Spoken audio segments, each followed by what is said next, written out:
Hi ಎಲ್ಲರಿಗೂ. ನನ್ನ subscriber ಒಬ್ಬರು ತುಂಬ ದಿನದಿಂದ ಕಾಮೆಂಟ್ ಮಾಡ್ತಾಯಿದ್ರು, ಮನೆಯಲ್ಲೇ ಕೂತ್ಕೊಂಡು ಆಟ ಆಡೋಕ್ಕೆ ಏನಾದರೂ ಟಾಯ್ಸ್ನ ಮಾಡಿ ತೋರಿಸಿ ಅಂತ. ಅದಕ್ಕೆ ಈ ಸ್ವೀಟ್ ಬಾಕ್ಸ್ನ ಯೂಸ್ ಮಾಡಿ ಒಂದು ಚಿಕ್ಕ ಗೇಮ್ ಮಕ್ಕಳಿಗೋಸ್ಕರ ಮಾಡಿ ತೋರಿಸ್ತಾ ಇದ್ದೀನಿ. ಇದು ಮಾಡೋದು ತುಂಬಾ ಸಿಂಪಲ್. ಹೇಗೆ ಮಾಡೋದಂತ ನೋಡ್ಕೊಂಡು ಬನ್ನಿ. ಒಂದು ಸ್ವೀಟ್ ಬಾಕ್ಸ್ ತಗೊಂಡು ಈ ರೀತಿ ಎಡ್ಜಸ್ನ ಕಟ್ ಮಾಡ್ಕೊಳ್ಳಿ. ಒಂದು ನೈಫಿಂದ ಅಥವಾ ಸಿಸರಿಂದ ಕಟ್ ಮಾಡ್ಕೊಳ್ಳಿ. ಈ ಕಟ್ ಮಾಡಿರೋ ಪೀಸ್ನ ಒಂದು 2-3 ಪೀಸ್ ಆಗಿ ಕಟ್ ಮಾಡ್ಕೊಳ್ಳಿ. ಇಷ್ಟೇ ಸೈಜಲ್ಲಿ ಕಟ್ ಮಾಡಬೇಕು ಅಂತೇನಿಲ್ಲ, ನಿಮಗೆ ಯಾವ ಸೈಜ್ ಬೇಕಲ್ಲ ಆ ಸೈಜ್ ಕಟ್ ಮಾಡ್ಕೊಳ್ಳಿ. 2-3 ಪೀಸು, ಮಿನಿಮಮ್ ಒಂದು 3 ಪೀಸ್ ಬರೋ ಥರ ಕಟ್ ಮಾಡ್ಕೊಳ್ಳಿ. ಈ ಕಟ್ ಮಾಡ್ಕೊಂಡಿರೋ ಪೀಸಸ್ನ ಈ ರೀತಿ ಸ್ವಲ್ಪ ಗ್ಯಾಪ್ ಬಿಟ್ಕೊಂಡು ಇಲ್ಲಿ ಈ ರೀತಿ ಗಮ್ ಹಾಕ್ಕೊಂಡು ಸ್ಟಿಕ್ ಮಾಡ್ಕೊಳ್ಳಿ. ಈ ಥರ ಸ್ಟಿಕ್ ಮಾಡ್ಕೊಂಡಿದ್ದಾದಮೇಲೆ ಒಂದು ಕಾರ್ಡ್ಬೋರ್ಡ್ ಶೀಟ್ ತಗೊತಾ ಇದ್ದೀನಿ.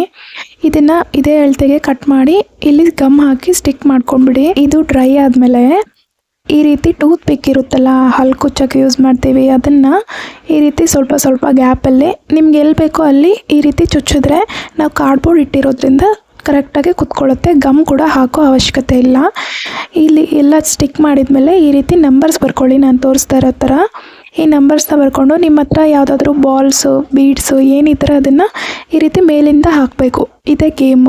ಮಕ್ಕಳ ಕೈಗೆ ಮೊಬೈಲ್ ಕೊಡೋ ಬದಲು ಈ ಥರ ಒಂದು ಸಿಂಪಲ್ಲಾಗಿ ಗೇಮ್ನ ಮಾಡಿಕೊಡಿ. ಮಕ್ಕಳು ತುಂಬಾ ಎಂಜಾಯ್ ಮಾಡ್ತಾರೆ. ಚಂದ್ರಶೇಖರ್ ಅವರೇ, ವಿಡಿಯೋ ಮಾಡಿದ್ದೀನಿ, ಓಕೆನಾ?